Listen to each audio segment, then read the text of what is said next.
Now we come on to a big class of, and actually reasonably, which of environmental, earth, and polar science. These are all connected because they're studying the real world. So they're sort of situated in three space and one time dimensions, which is not so clear you're doing that for particle physics, which are quantum physics, and therefore they aren't really geolocation. Everything doesn't matter for particle physics. So we start off with IceCat, which is a um, facility being built in the Nordic regions, and it's basically scattering radar in the atmosphere, measuring what happens, and using that to investigate the dynamics and structure of the atmosphere. And currently it operates the so-called 10 radar scattering instruments, and it takes data which is then recorded and sent back to the central facility for analysis. The current version is very small, terabytes per year, and there's no real special challenge. It's not a big data application. But the next generation is going to be 5 sites, 40 petabytes of data per year, and it's going to run like this maybe for 30 years. So this is going to require really significant high-performance computing, and also going to require multiple sites to be integrated together. And this is not a real-time effect. It can be done in batch mode, and except the real-time is obviously needed to monitor the quality of the data and the operation of the instruments. This next slide here gives the so-called architecture of what's going on here. And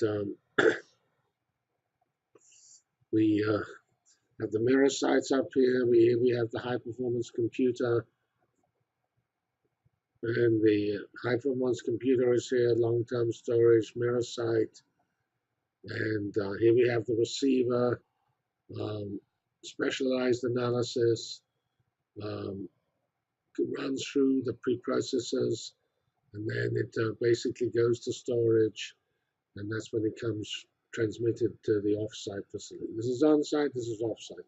Whenever you have instruments or sensors, it's very important to decide what processing is done on-site and what processing off-site.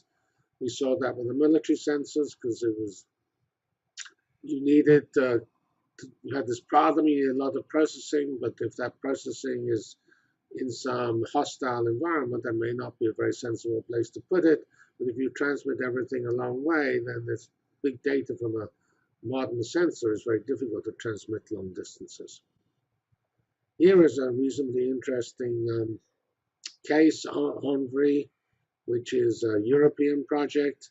And it's basically, the idea is there are many projects in the environmental area, and they need to be try to reuse ideas between the infrastructures that support them. So this is a collaboration between multiple different environmentally related instruments, including the IceCat, the one we just did.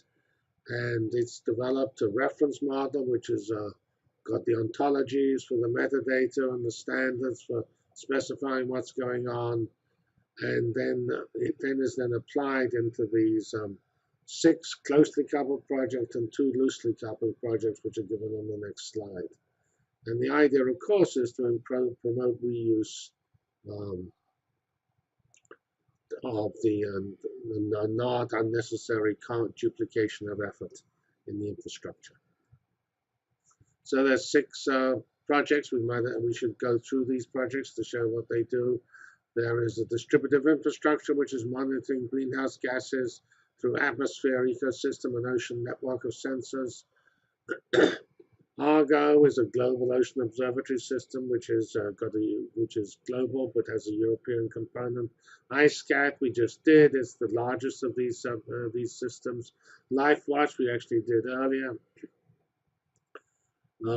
EPAS is an earthquake, volcano, and surface dynamics tectonics observatory. And EMSO is a seafloor observatories inside under the ocean for long-term monitoring connected to the ocean ecosystems, which feeds into climate change and other types of studies. And then it has links to two other projects, CEOS, the Arctic Earth Observing System, and IAGOS, which is Aircraft for Global Observing Systems.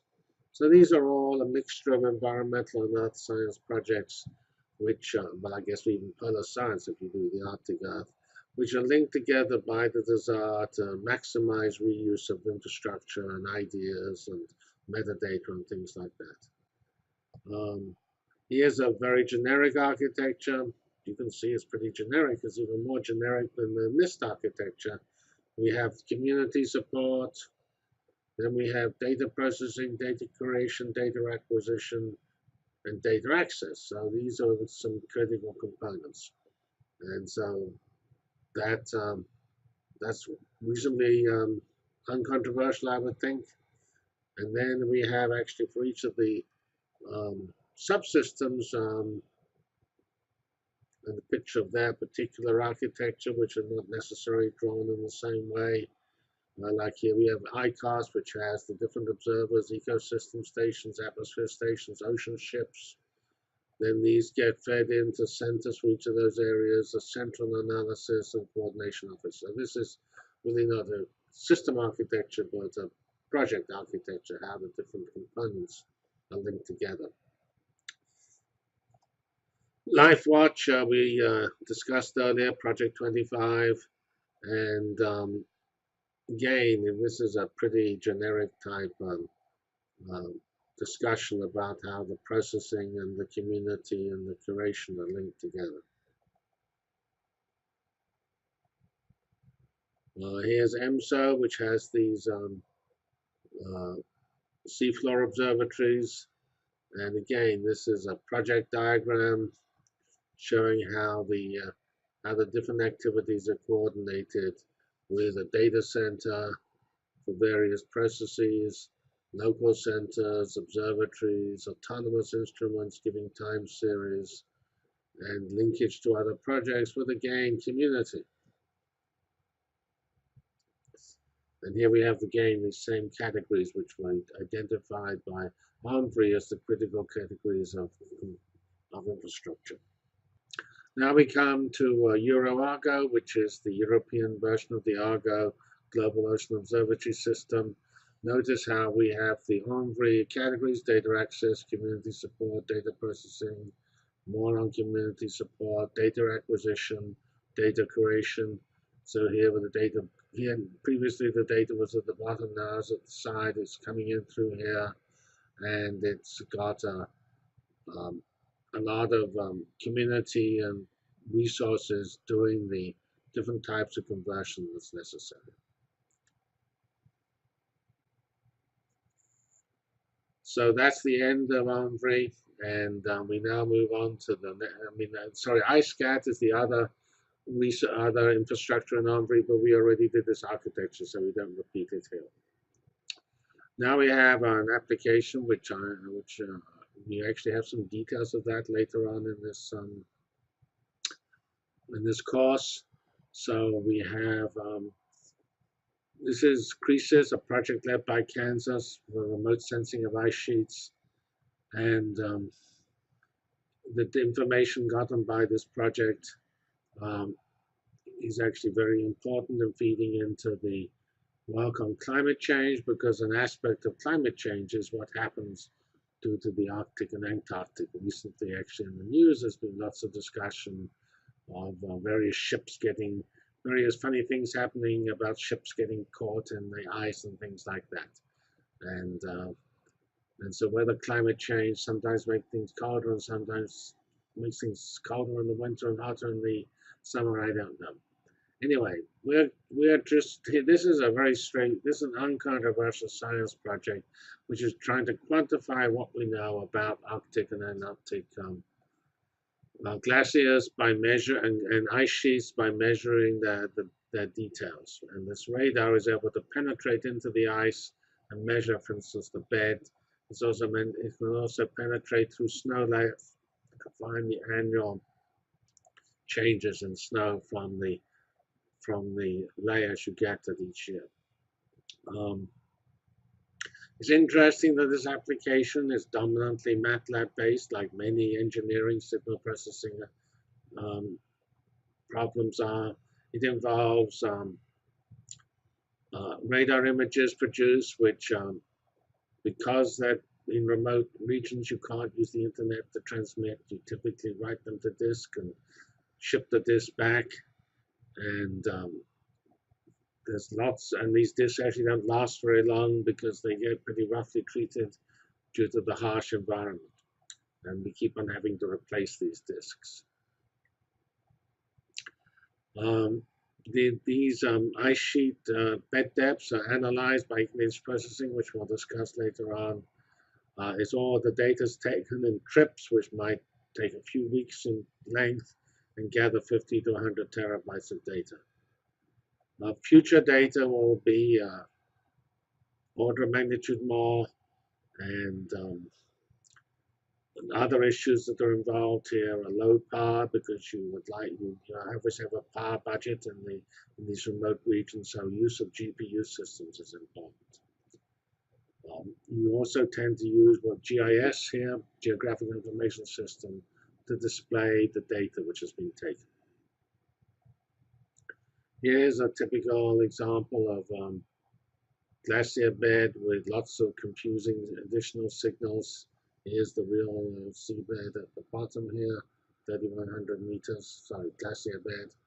And here's the aircraft taking the radar 500 meters above. In this particular case, the goal is to identify this bed. This is another GIS taken from this experiment, showing how the different aircraft flights are shown here in blue or red, depending on whether it's a DC-8 or a Twin Otter, because they use multiple aircraft. And then they look in detail from this GIS view as to it shows what the tracking of the aircraft, and then you can look at the data and find out, click on these various flight paths and find out the data and look at its quality and so on. Here's a typical example of actually clean data with some automatic method used to identify. The green is the top, and the red is the actual bed. I guess it is pretty non-trivial. It is not constant depth. So this is air ice, and here's ice medium rocks. Here's another example from radar taken from the sky in this case, and looking at, say, the places where earthquakes occur, and the synthetic aperture radar is used to identify landscape changes from seismic activity, and particular small movements that happen when, of course, there is an earthquake or a foreshock. And this data is taken by planes and satellites, processed, and then stored. At the moment, they're just starting to store it on the cloud. They have about 150 terabytes, and they're hoping to get a new radar mission that would actually get a lot more data, because, for instance, the analysis of the earthquake in Haiti was limited by the fact that they had very little UAVSAR data of the Haiti region. So it's important to gather more data to be able to understand better when earthquakes could occur, and then take the steps necessary to mitigate the consequences. Here's an example of an image which is interferograms for various couple of flight lines, actually 3 flight lines in the 2010 period, and various interesting effects can be seen. This is in Southern California, and there's also data is supplemented by GPS, which are these dots, and so the GPS is linked to the UAVSAR for a study of when the earthquake seismic activity.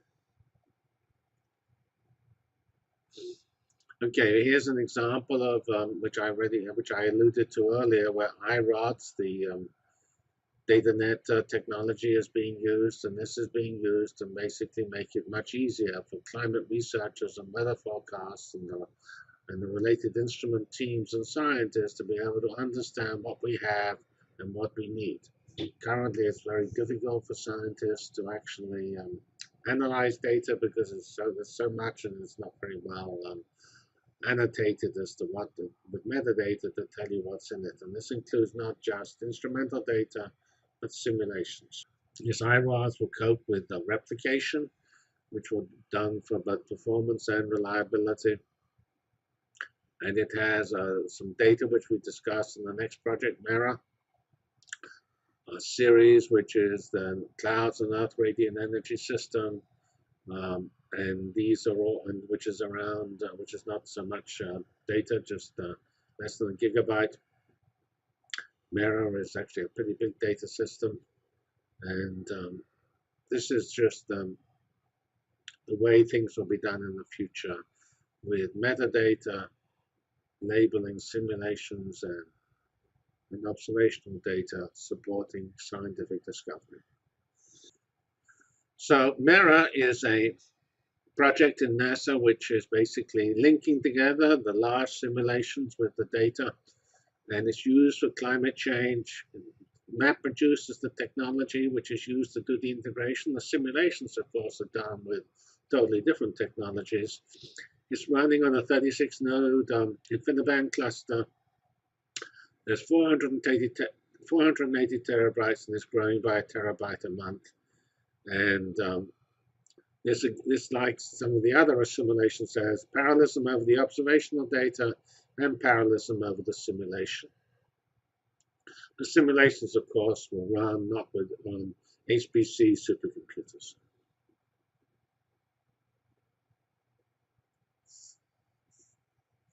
So this involves data assimilation, which we mentioned already, and it combines, which is an idea that is pretty important. Normally you learn in class that when you do a simulation, which involves, say, a partial differential equation, you need some boundary conditions and some initial conditions. And that's enough to specify the system. Well, that's true if you knew everything about the system. But in the case of atmospheric simulations, the equations may be known, but the composition of the atmosphere is not known exactly. And so the simulations are intrinsically inaccurate. And so the idea is you would use a different approach. You use initial conditions, boundary conditions, and data inside the region being simulated, and effectively merge the measured data with the simulated data to effectively enhance the validity of the simulation. And this is a very clever, important idea. This has been used in weather and climate work for a long time, and it's a generally important idea. We need to it's an idea which underlies all of big data. We have lots of sources of data. We need to basically do giant least squares fits, combining all sources of data to get the best possible result. And it's not obviously not least squares fits. Sometimes it's sophisticated machine learning. But in the case of data assimilation, they typically are done by equivalent of chi-squared style least squares fit to do the combination. It uses things called Kalman filters, which are involved in this type of work. Here's an interesting application from NASA, which is looking at the simulations and comparing it with instrumental data and trying to understand turbulence, so it's effectively looking for anomalies. So you have and these anomalies represent things that might cause trouble for aircraft. And so it's the idea is that so remember we looked at the Catalina case where we were doing event discovery. Well, here we're doing event discovery not in terms of changing stars and changing supernovas and black holes and things. Here what's changing is the atmosphere, And where that change is alarming or abnormal, you want to institute a signal which goes out for further study and maybe warns the pilots away from that region and so on. So this is again in the same data size as before, 500 terabytes, half a petabyte. And this is the type of image that you might be looking at, with turbulent waves seen in the image. And you have to do the machine learning image processing to find these turbulence automatically, of course. So here's another data assimilation example done in a sort of high end that pointing out that in 2017, the simulations of the so-called Earth Systems Grid, which is coordinates all this climate science work, is going to produce 30 petabytes just at Lawrence Berkeley Lab. And of course, as this is going on around the world, because weather and climate are critical scientific areas of study, the amount of data coming out of this must be in the orders of hundreds of petabytes even per year from these simulations of climate.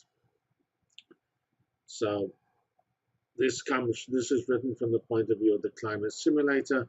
Previous slides were more from the observational point, but they all point out that we need to assimilate and integrate them, and to be able to store the data in a way that can be easily accessed and understood for later scientific discovery.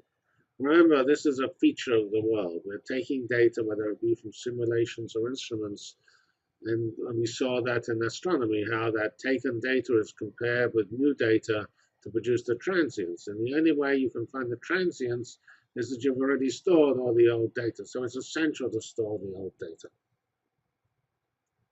Here we have an application which is sort of more at the beginning stage, but it's an important idea that that you want to be able to do environmental studies, in particular of watersheds, which involves simulations, but which has also linked from not just the macroscopic level of the amount of water or flooding or earth studies, but you need to look at the genomic structure of what's going on in terms of the so-called microbiome, the actual study of the genes, genomes, which are living in the environmental infrastructure.